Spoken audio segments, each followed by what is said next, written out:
The hip hinge is an extremely important movement to learn, and whenever I have a new client, we always first make sure that we learn how to keep good posture, specifically pelvic posture, and then we're going to learn the hip hinge to then use that posture, hold it while we do a hip hinge motion.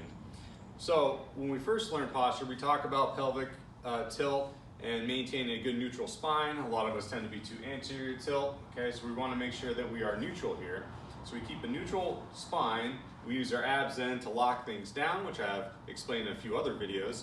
So once we have that and we get familiar with it, neutral spine, then we can go into that hip hinge motion. And really a hip hinge is just exactly what the name describes. We're moving through the hips. So we are almost like a hinge, and that our legs aren't going to move, our knees aren't going to bend very much.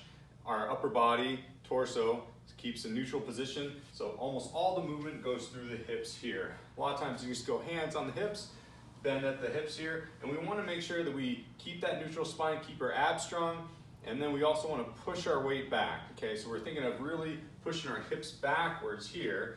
Sometimes we can get too far forwards and be here, and there's a big difference between having the weight shifted forwards as opposed to backwards. The load then goes from your back, your lower back if you're forwards, to then back to legs, which are obviously much stronger muscles and they can handle a lot more weight. So when we are actually going to bend over and pick up something, we want to incorporate that hip hinge here, okay, and you really use the hips and then come up as we pick it up, as opposed to being too far forward. Even if we think about the hip hinge, if we're too far forward, like a bow, then we start to get into the lower back a little too much. So again, hip hinge, keeping neutral posture, abs strong, move through the hips, okay, the knees can bend a little bit, and then coming up. You should feel it in the back of the legs as you're doing it.